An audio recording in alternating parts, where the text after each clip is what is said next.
in the vernacular. Yeah, good. I like it for much. Got nasty things to say, sarcastic things to say about everybody, probably about everything. Yeah.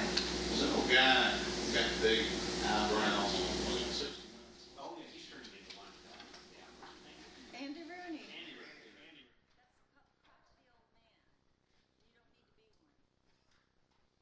to the old man. You don't need to be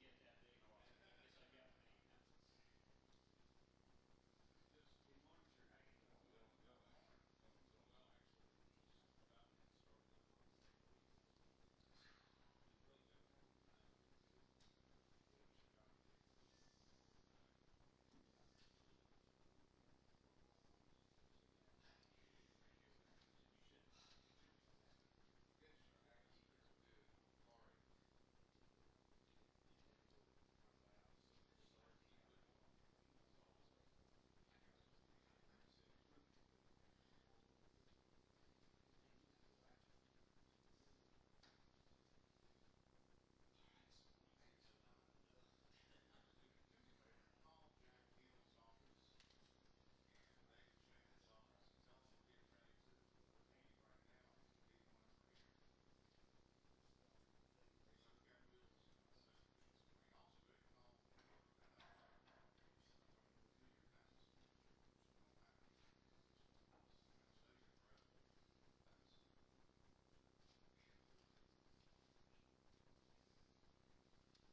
happy to go back over what we discussed yesterday, Chairman.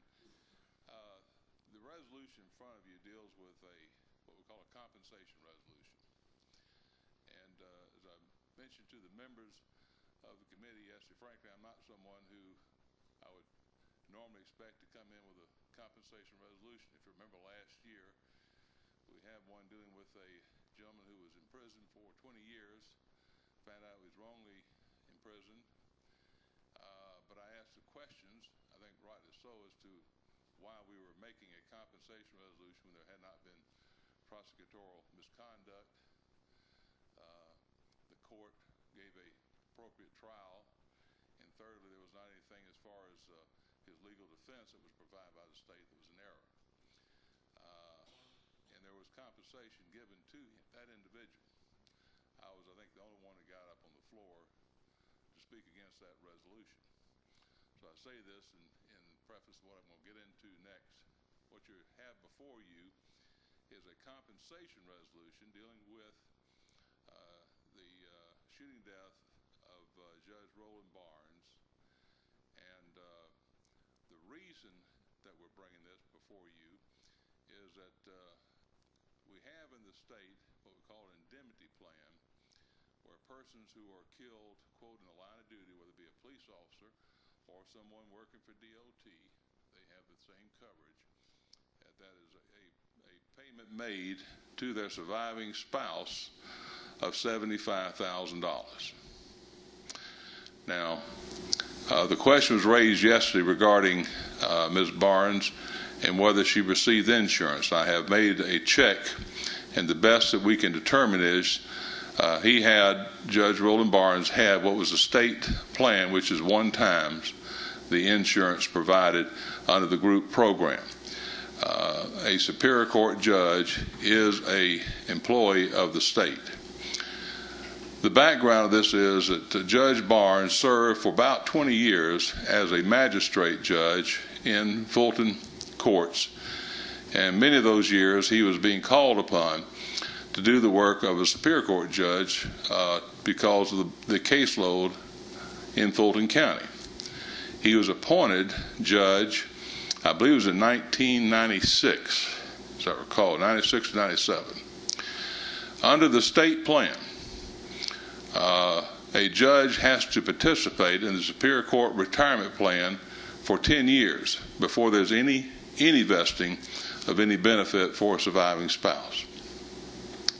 Therefore, his being shot while on the bench, he was in a term that had he completed his term, his then existing term, he would have been past the 10 years by, I think, 2 more years, 12 years.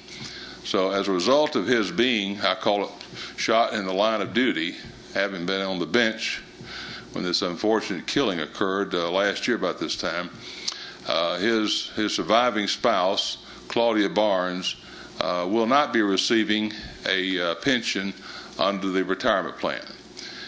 I've checked with the governor's office. They are in support of the resolution, so I wouldn't go bringing this to you if I didn't feel we had some support from the governor's office for this purpose.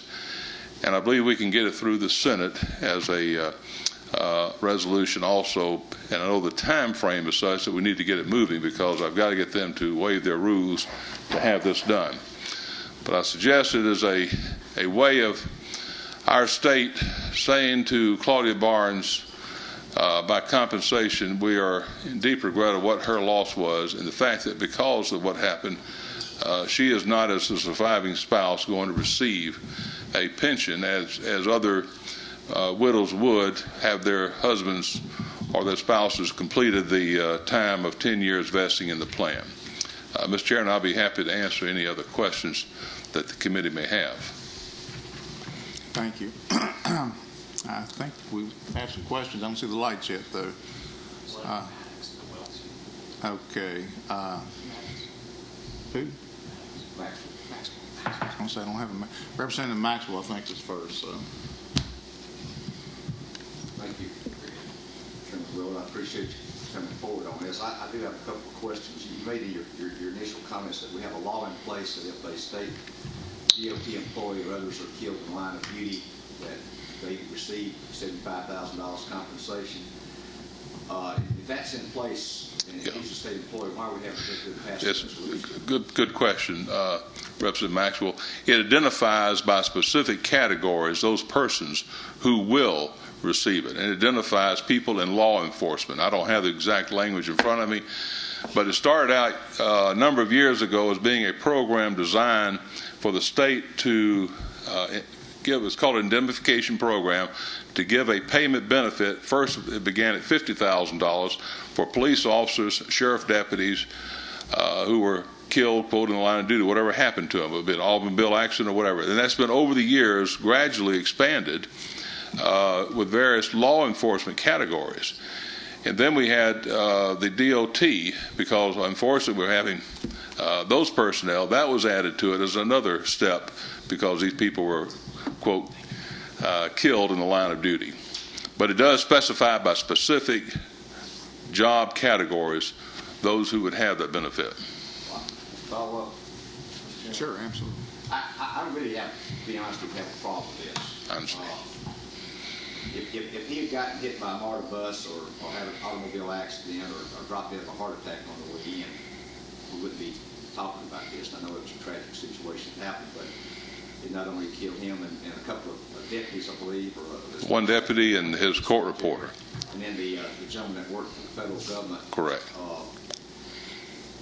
I just have a real problem in my mind of us doing something for him. I mean, I think that's part of personal responsibility. Yes. To have separate life insurance policies if our loved ones need, means that if we're not going to be here to provide it, and they have some, going to have some needs, we need to provide private life insurance policies or private IRA accounts, private retirement accounts yes, that we can get to if we don't qualify or have not reached the vesting point in our company retirement program for life insurance. I'm going to have to vote against it. Yes, To be honest with you, I'll have to vote against this because I think that's a need that each private individual should take care of. Thank you, Mr. Chairman. All right, thank you, Representative Maxwell. Chairman Special Rules Hill. Thank you very much, Mr. Chairman. And honestly, I didn't speak to Representative Maxwell at all about it. But as I mentioned yesterday, I will echo those same concerns. I'm in great sympathy to the loss of Mrs. Barnes' husband and the occurrences on there. But again, this year I have heard time after time, and I voted for some expansion of her retirement, but it seems that we have taken on the responsibility of giving everybody everything every time they ask, when they have not taken the responsibility, the personal responsibility, if they've had the opportunity. And I quite honestly feel like Representative Maxwell, no matter how the person dies, the impact, financial impact of their passing is the same. And as as a professional person, I certainly say a judge has to be intelligent, professional, and should have a little bit of financial planning capabilities. Was worried about my spouse doing this, I probably would have attempted to buy a bridge life insurance, at least for the period of time in which I would have become invested. I have the same opportunity with my employees who are not vested in my pension plan. Private industry, again, I believe it is part of personal responsibility.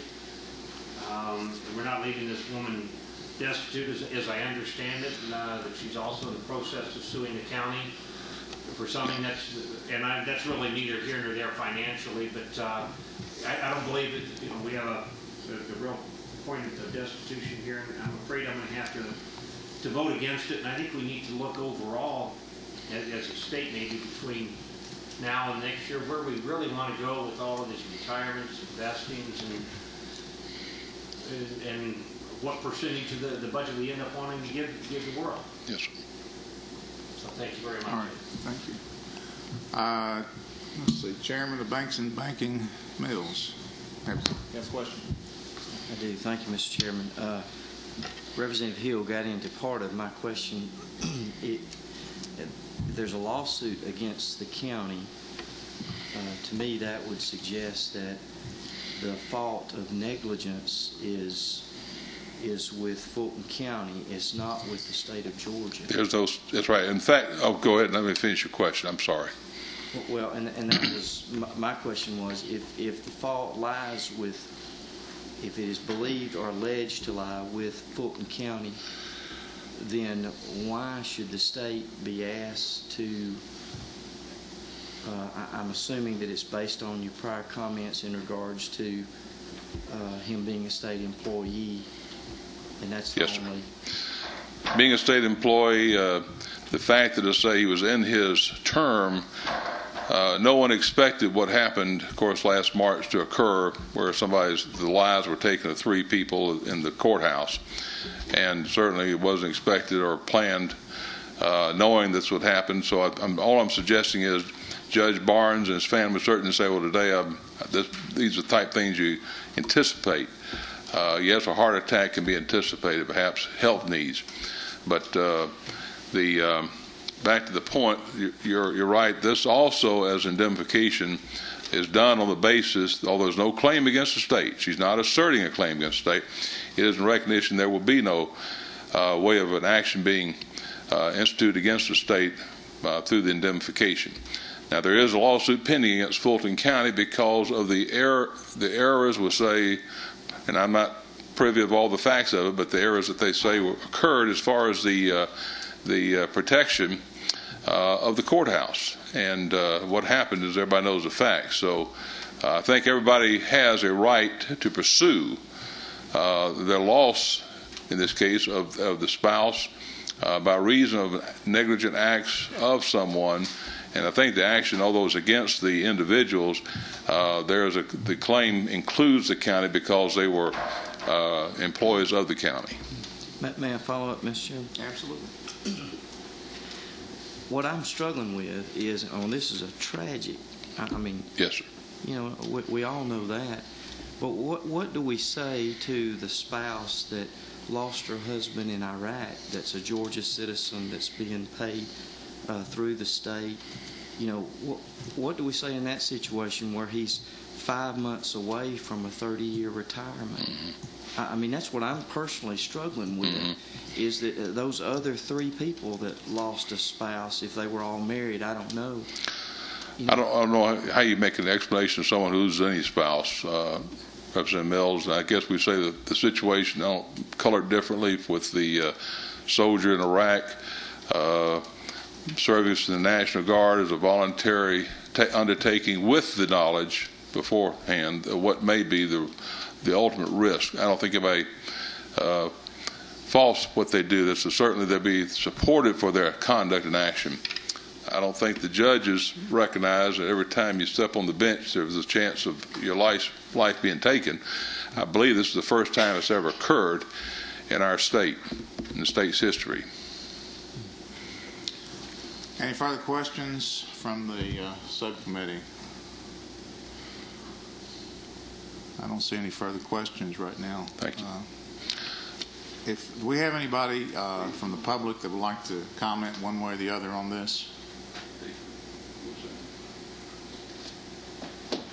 I didn't come on this bill, but If you would, I'd ask you to come to the microphone because this is one of those webcasts and it can't be.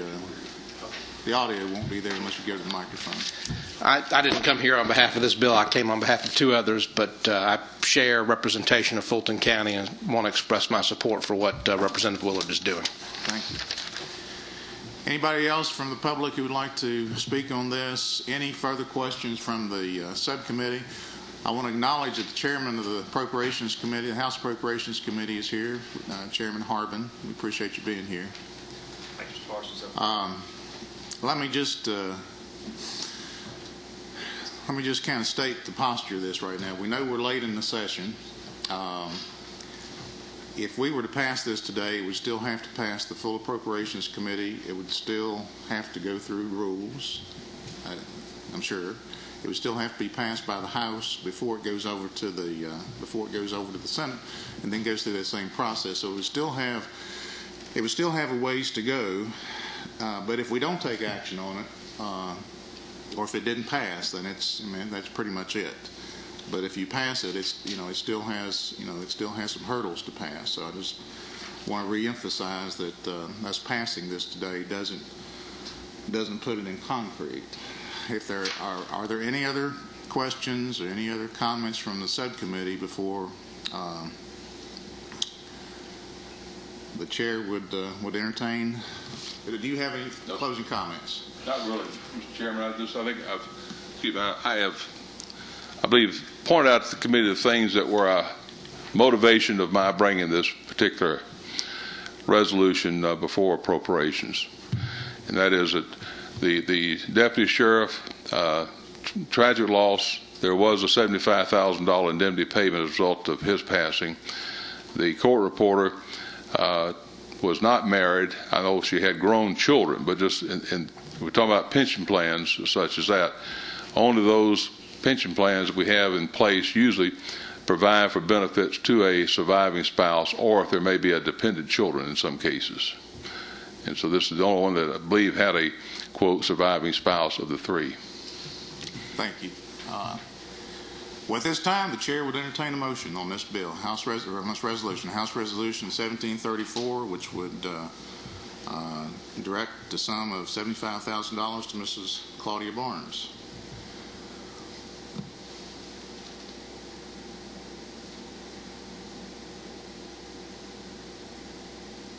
Is there a motion?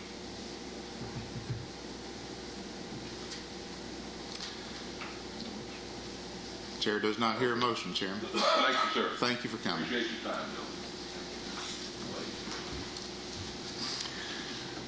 Bill. We have Chairman Schaefer here from the Senate, and he has two bills, I believe, which we're going to hear today. And let me get my agenda here.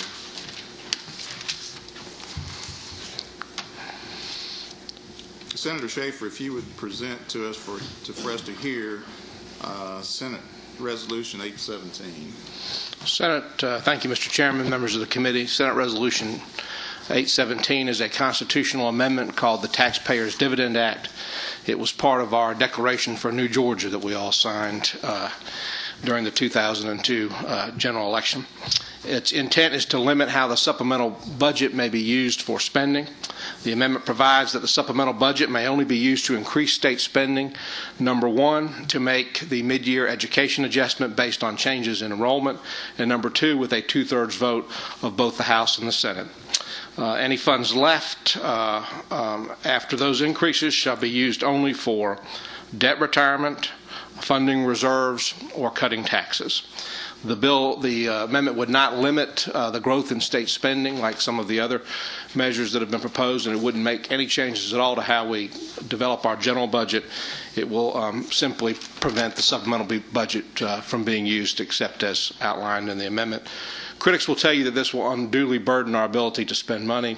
I disagree. They'll also tell you that it will encourage the governor to use a higher revenue estimate, or a lower revenue estimate, which I don't think will happen either, because if he misjudges the estimate, then he's forced to make the cuts himself while we're not in session. I appreciate your attention to this matter. I'd be happy to answer any questions.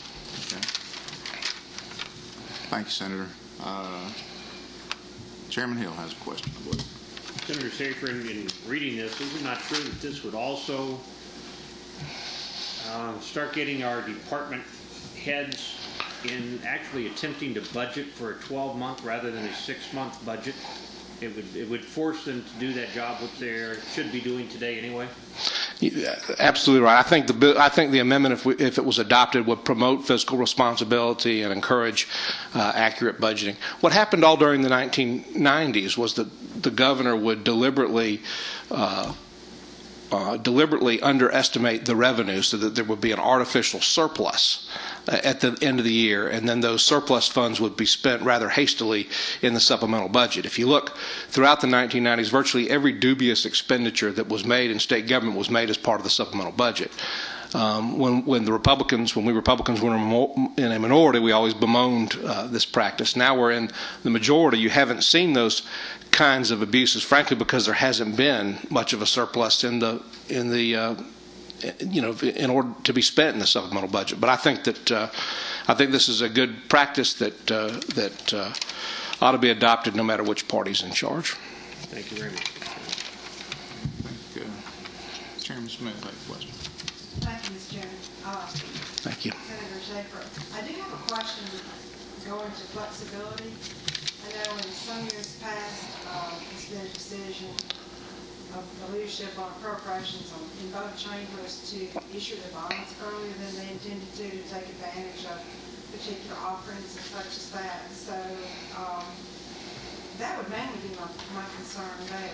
Is that flexibility, because it's money spent early that saves money later. So has anyone asked you that question before? No one's asked that question, but it certainly would have the effect of reducing our flexibility. If we wanted to issue bonds early as part of the supplemental budget, we'd have to get a 2/3 vote in both chambers, which is more difficult, obviously, than getting a majority vote. And that's, something that we as members of the General Assembly just have to balance.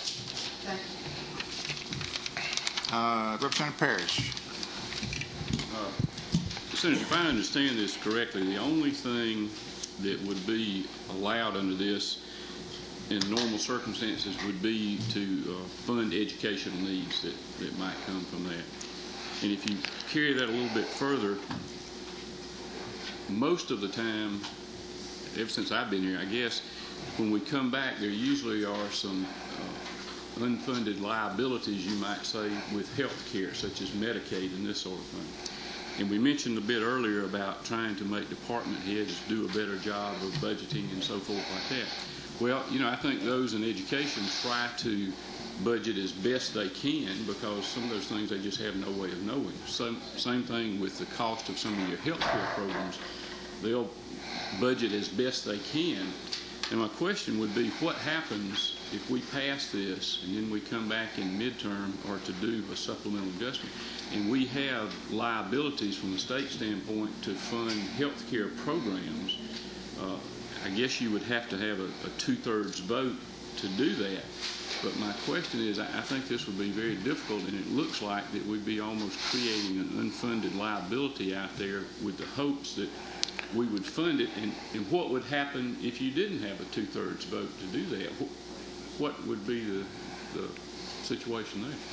Well, I mean, you answered the question in your question. You could solve that problem with a 2/3 vote, and the same thing would happen if you didn't have a 2/3 vote. That would happen if you didn't have a majority vote. You wouldn't be able to fund the liability. I don't think that you're going to have. I don't believe personally that you're going to have trouble getting a 2/3 vote to, fund a shortfall in Medicaid spending.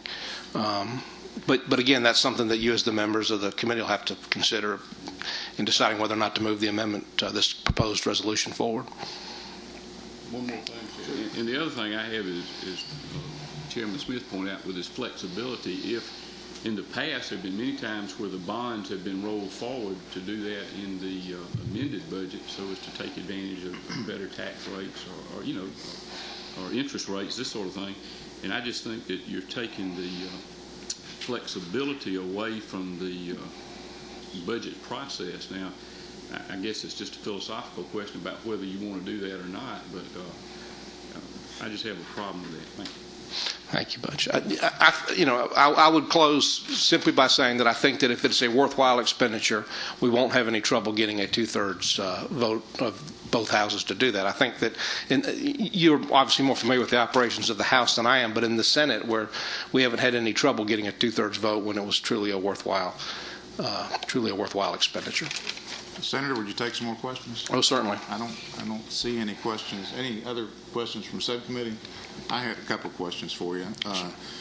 I don't know even if you're familiar with the state of Texas and how they do their appropriations process, but it's my understanding, and I may be mistaken, it's my understanding that they only pass an appropriations bill every 2 years. Is that correct? I believe that's correct, and that used to be the case in Georgia as well. And the second question is, if this were approved, it's already been obviously been approved by the Senate. What kind of, if I could ask you, what kind of vote did y'all have? What were the numbers? There were 2 dissenting votes, so it was almost unanimously approved. Do you have any idea or any feeling if the governor would support this? Well, this would actually, if this actually made it all the way through the House, it wouldn't require the governor's approval because it's a constitutional amendment. It would go straight to the people on the election ballot. Okay. I didn't realize that. I thought he still had to sign it. Okay, I think we have another question. Representative Mosley has a question for you. Thank you, Senator.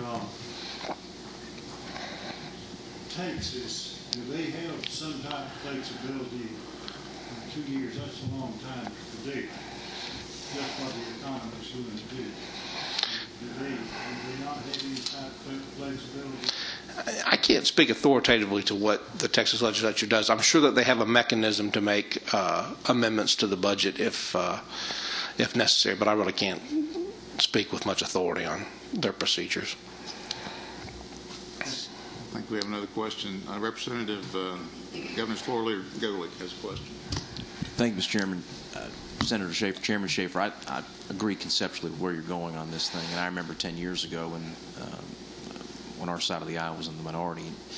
In fact, there was a lot of bemoaning on the uses and potential abuses of the supplemental budget. And I feel very comfortable in supporting this resolution to move forward in the process. Let me ask you, though, as we move forward, and I think Representative Parrish's comments are well taken as a possibility. You end up really getting down to a numbers game, if game is even the right word. It's not, regarding, well, what if we have a shortfall in Medicaid and Peach Care and the state health benefit plan? Then you're looking at a situation of, well, who's that important to?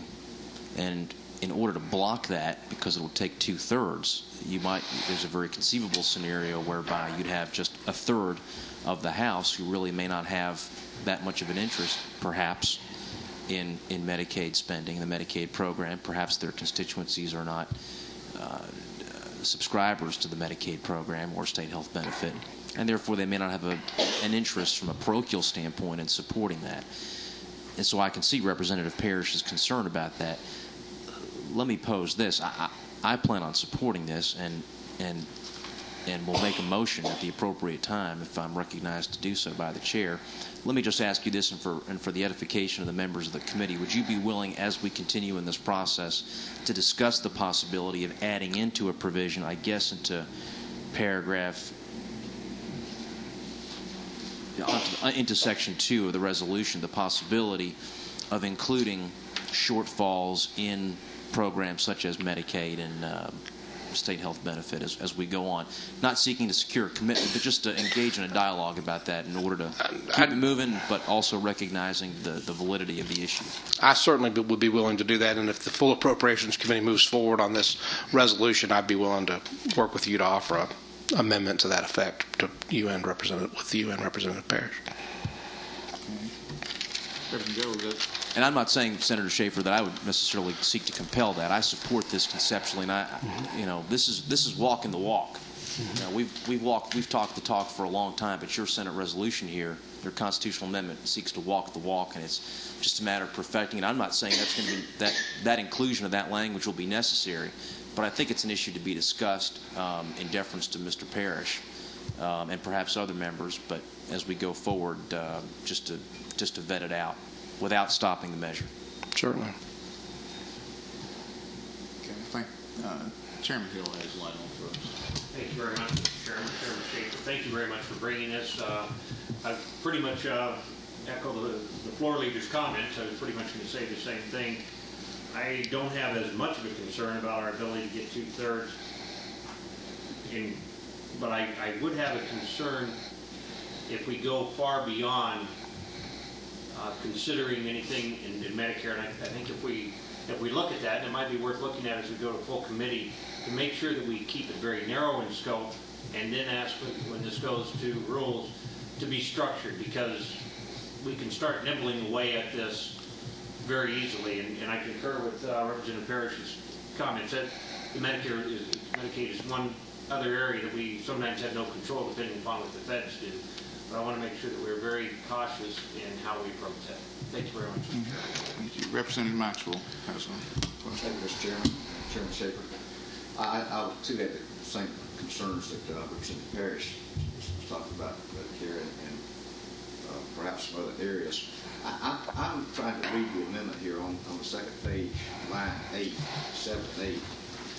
A little help in understanding this. We're talking about to enact general appropriations to enact the General Appropriations Act, except the fund to increase the program of school systems.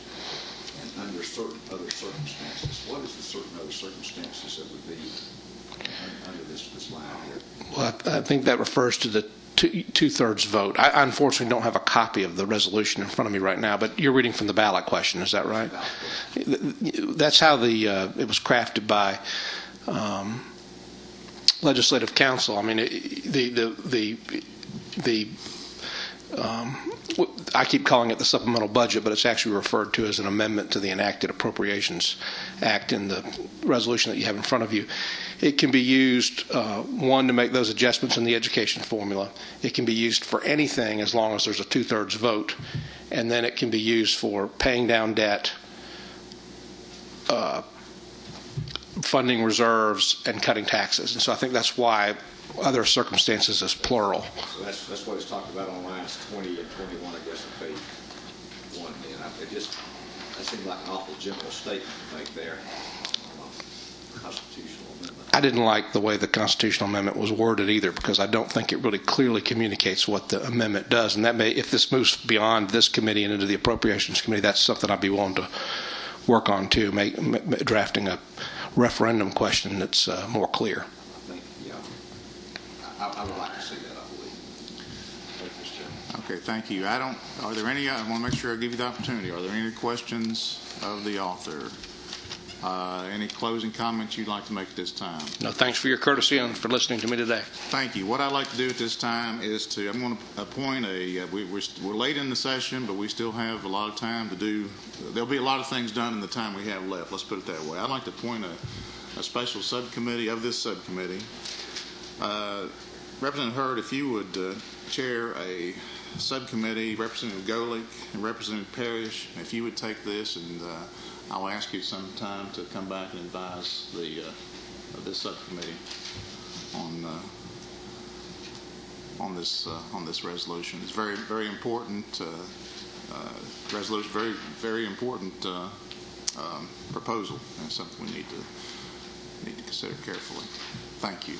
You have a bill that you would like to present to us too, and that is Senate Bill 154. Senate Bill 154 was passed by the state Senate, I think unanimously, during the last session. And with regard to public officials who enter into settlements on behalf of Georgia citizens, it provides that those settlement funds shall be appropriated by the General Assembly and not spent by the public official without any oversight. What drew this issue to my attention, frankly, was the settlement that the Secretary of State entered into on behalf of Georgia investors. She collected $5-some million in a settlement with investment firms on behalf of Georgia investors, and then spent that money on television ads promoting herself. What this bill would not prevent her or any other constitutional officer from entering into a settlement. It would simply say that the funds from that settlement would have to go through the appropriations process. We saw abuses of this by the Secretary of State, but it could conceivably apply to any public official, whether it be the Agriculture Commissioner or the Insurance Commissioner that looks out for Georgia citizens and could potentially enter into a settlement on behalf of Georgia citizens. Any questions from the subcommittee on this bill? Senator, I don't see any questions at this time. Thank you. We're going to take that into consideration, but not take action today. Chairman Hill, Senate Appropriations, had a okay.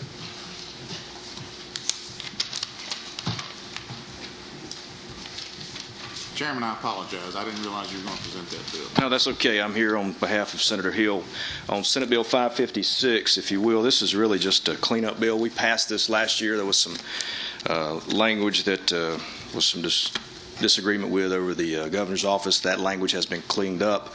All this is doing, this is really just cleanup language, establishing programs, taking out budget unit, taking out Brock where it is still in the code, establishing where it said legislative budget office. This establishes House budget office and Senate budget and evaluation office. And that is all this is doing. It is a very lengthy bill, but that's because we had to go through and where all the budget unit phrases were, change that out to programs. So I'll yield for questions, Mr. Chairman, if there are any. All right, thank you, Chairman. Any questions on this bill? Any questions from members of the subcommittee? Yes, sir. Representative Black. How does this differ from the bill we passed on the House? Which one? The one taken out from? There were other sections. This is a bill we actually passed last year. 1373, I think, is the one you're referring to, Representative Black. And we did not deal with some of the language that was in here on Brock because it was passed last year under this bill. And we're just actually, Senator Hill went back and changed the language, or actually took it out, I think, that was the governor's office had some concerns about. And so this just handles what we did last year. But 1373 did not address the ones that are in here from last year.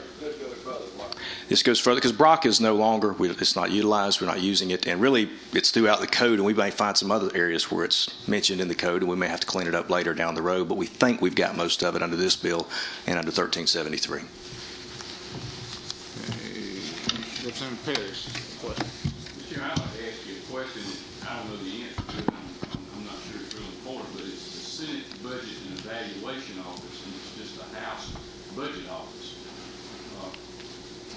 The House Budget Office is able to do evaluations and research and analyze the numbers, and they didn't feel like it was necessary that it absolutely be in the title.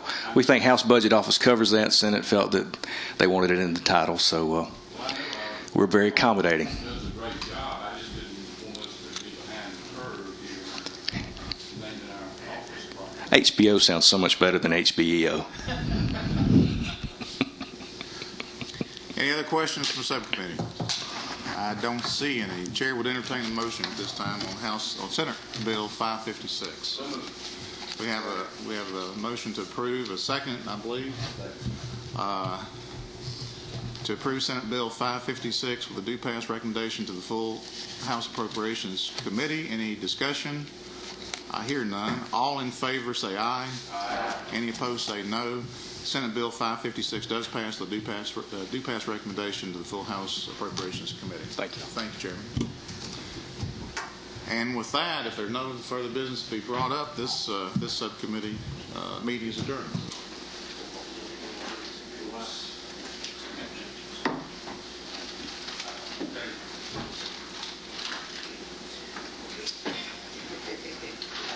I'm good, Hayden. I'll see you in short. Thank you. Thank you. That was John. How you doing, sir? See, you guys will even have message.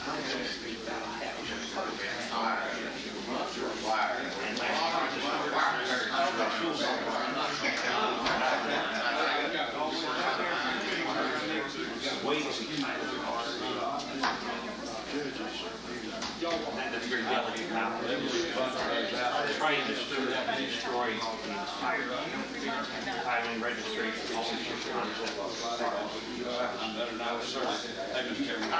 So you have to do everything in this. Appreciate you attending our meeting today.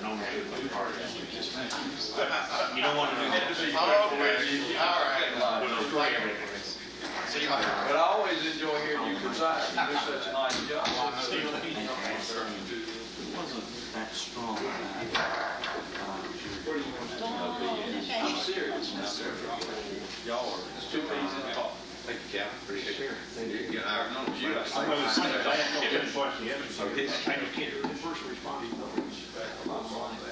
I've got great compassion. How are you, sir? I'm wonderful, I hope. Good. I hope I am. I hope I always have a good shape. Always are. I got something here at my end.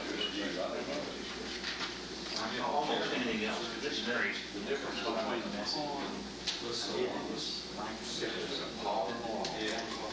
Find out. I bet you picture yourself on it. I would love to. Yeah, that's better than our get ready for our meeting that's short. Thank you. Appreciate it. Okay. Thank you. Philip, good to see you.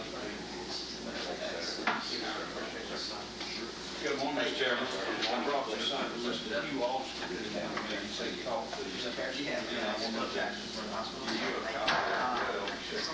And I'll be glad to since we've got another committee member here, I'll be glad to. This concept concept of an equity pond is so far out.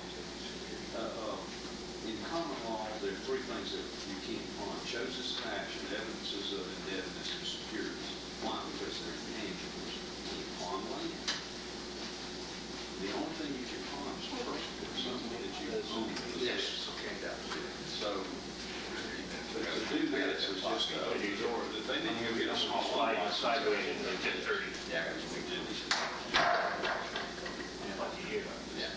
Okay, well, yeah, I just, for a bunch of reasons, I can't even take this today.